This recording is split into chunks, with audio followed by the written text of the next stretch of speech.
प्रधानमंत्री मोदी आज आसियान भारत सम्मेलन में वर्चुअली शामिल होंगे। कोरोना, स्वास्थ्य, व्यापार, शिक्षा समेत दूसरे अहम क्षेत्रों की प्रगति की समीक्षा की जाएगी। पीएम मोदी की जनसेवा के 20 साल के कार्यक्रम में बोले अमित शाह, मोदी जी हैं बेमिसाल। शाह ने पीएम मोदी की नीतियों की तारीफ की।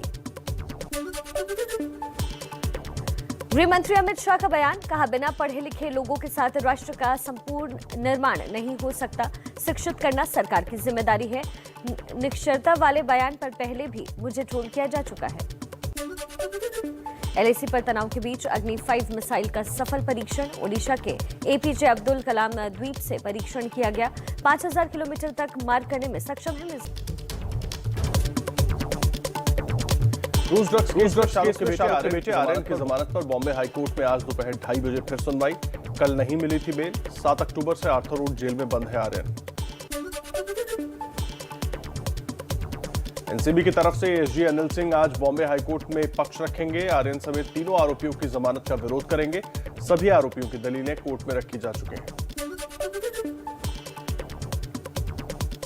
बॉम्बे हाईकोर्ट में अरबाज मर्चेंट के वकील अमित देसाई की दलील, कहा गिरफ्तारी गैर कानूनी। पहली रिमांड की अर्जी में साजिश की धारा नहीं थी। सबूतों के आधार पर गिरफ्तारी हुई तो साजिश की धारा क्यों लगाई।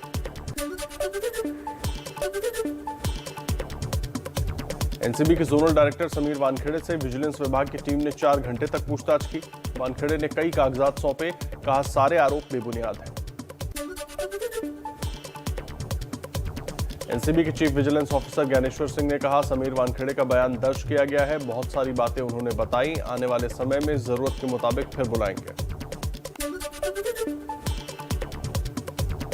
ज्ञानेश्वर सिंह ने कहा काफी कोशिश के बाद भी प्रभाकर सैल और केपी गोसावी को नोटिस सर्व नहीं हो पाया। मैं मीडिया के जरिए अपील करता हूं कि वो कल या परसों तक जांच में शामिल हो। प्रभाकर सैल के वकील तुषार खंडारे का बयान, बोले कानून में मीडिया के जरिए समन करने का कोई नियम नहीं है। जांच एजेंसी कानूनी रास्ते से समन करे। प्रभाकर अपना बयान दर्ज कराने और सबूत देने जरूर आएंगे। मुंबई पुलिस ने भी समीर वानखेड़े के खिलाफ जांच शुरू की। पुलिस के आला अधिकारी आज मामले का रिव्यू कर सकते हैं। पूछताछ के लिए कुछ लोगों को बुलाने की संभावना। नवाब मलिक ने वानखेड़े का निकाहनामा जारी किया। बोले पहली शादी मुस्लिम बनकर समीर दाऊद वानखेड़े के नाम से की। नौकरी अनुसूचित जाति से बंद कर पाई। शिकायत दर्ज कराएंगे। वानखेड़े का निकाह कराने वाले काजी मुजम्मिल ने एबीपी न्यूज से कहा, मैंने समीर दाऊद शबाना का निकाह कराया था। समीर हिंदू होते तो निकाह नहीं होता। 2000 लोग शामिल हुए थे। समीर वानखेड़े की पत्नी क्रांति रेडकर ने नवाब मलिक के आरोपों को खारिज किया। कहा स्पेशल मैरिज एक्ट के तहत हुई थी पहली शादी। समीर ने धर्म नहीं बदला था।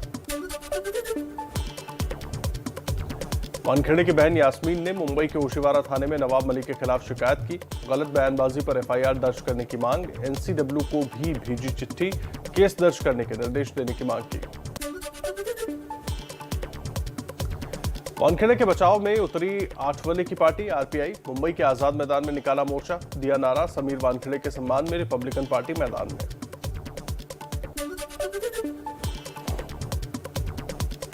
एनडीपीएस एक्ट के प्रावधानों को वकील जयकृष्ण सिंह ने सुप्रीम कोर्ट में चुनौती दी। कहा युवाओं को फंसाने की बजाय सुधारने पर जोर दिया जाए। चलिए कुछ और सियासी खबरें आप तक पहुंचाएं तेज रफ्तार में। बिहार में तकरीबन 6 साल बाद चुनाव प्रचार में उतरे लालू प्रसाद यादव। मंच से पुराने तेवर दिखाने की पुरजोर कोशिश की, लेकिन भाषण के दौरान कभी मतदान की तारीख भूले तो कभी अपने उम्मीदवार का नाम। तारापुर की रैली से लालू यादव ने सीएम नीतीश कुमार और बीजेपी पर बोला हमला। कहा देश में सब कुछ बेचा जा रहा है। नीतीश कुमार किसी काम के नहीं। यूपी में बीजेपी का आज सामाजिक सम्मेलनों का दौर। पहली बार एक दिन में पिछड़ा वर्ग मोर्चा का 3 सम्मेलन कर रही है बीजेपी। सीएम योगी भुर्जी समाज के सम्मेलन में होंगे शामिल। यूपी विधानसभा में जीत के लिए बीजेपी का सोशल इंजीनियरिंग वाला प्लान। 7 छोटी पार्टियों से गठबंधन किया। गठबंधन को हिस्सेदारी मोर्चा का नाम दिया गया। यूपी के मऊ में अखिलेश यादव और ओम प्रकाश राजभर ने रैली की। अखिलेश ने बीजेपी सरकार पर साधा निशाना।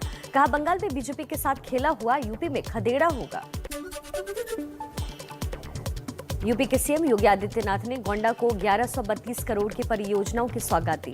कहा, हमने राम मंदिर का बनाने का वादा पूरा किया। हमारी सरकार ने भ्रष्टाचार और गुंडागर्दी पर लगाम लगाई। समाजवादी पार्टी के अध्यक्ष अखिलेश यादव का अपने संसदीय क्षेत्र आजमगढ़ के दौरे का आज दूसरा दिन। मेधावी छात्रों को बांटेंगे लैपटॉप। यूपी के मुजफ्फरनगर में एआईएमआईएम प्रमुख ओवैसी की रैली। बीच में माइक खराब हुआ तो बोले, मुसलमानों पर नाइंसाफी की बात होती है तो सियासत का माइक खराब हो जाता है। आरएलडी के अध्यक्ष जयंत चौधरी की आज रामपुर और मुरादाबाद में जनसभा। कल आगरा में जयंत ने की थी आशीर्वाद यात्रा। आज से यूपी के सभी शहरों में दीपावली मेले का आयोजन। सीएम योगी करेंगे उद्घाटन। रैपर बादशाह, कॉमेडियन राजू श्रीवास्तव, सुनील पॉल समेत कई सिंगर शामिल होंगे। दिल्ली के सीएम अरविंद केजरीवाल ने तीर्थ यात्रा योजना में अब अयोध्या को भी शामिल किया। दिल्ली के बुजुर्गों को रामलला के दर्शन की मुफ्त सुविधा मुहैया कराएगी सरकार। पंजाब के पूर्व सीएम कैप्टन अमरिंदर सिंह आज दिल्ली में फिर गृह मंत्री अमित शाह से मुलाकात करेंगे। कैप्टन के साथ 15-20 किसान नेता भी हो सकते हैं शामिल। कृषि कानूनों के मुद्दे पर होगी चर्चा। चंडीगढ़ में अमरिंदर सिंह का नई पार्टी बनाने का ऐलान। कहा, चुनाव आयोग की मंजूरी के बाद पार्टी का नाम और चुनाव चिन्ह की होगी घोषणा। सभी 117 सीटों पर लड़ने की तैयारी। सिद्धू जहां से लड़ेगा हम टक्कर देंगे। कांग्रेस के आरोपों पर कैप्टन का जवाब। बोले, मैं सैनिक रहा हूं, 10 साल गृह मंत्री रहा। सुरक्षा पर कांग्रेस मेरा मजाक उड़ा रही है। पाकिस्तानी पत्रकार अरूसा 16 साल से भारत आ रही थी, तब किसी को जांच करने की याद नहीं आई। दिल्ली के सीएम अरविंद केजरीवाल का आज से 2 दिन का पंजाब दौरा। आज मानसा में किसानों से करेंगे संवाद। कल भटिंडा में व्यापारियों से मुलाकात करेंगे। बंगाल की सीएम ममता बनर्जी का आज से मिशन गोवा। 3 दिन के दौरे पर आज शाम 5 बजे पहुंचेंगी गोवा। कई कार्यक्रमों में हिस्सा लेंगी। त्रिपुरा के पानी सागर में अफवाह और सोशल मीडिया पर फेक वीडियो डालने वालों के खिलाफ केस दर्ज। पुलिस का दावा, मस्जिद पर नहीं हुआ कोई हमला। दिल्ली में सिंघू बॉर्डर पर फिर मचा बवाल।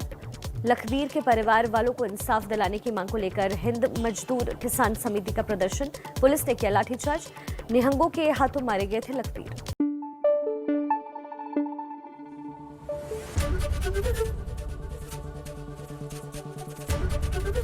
एबीपी न्यूज आपको रखे आगे।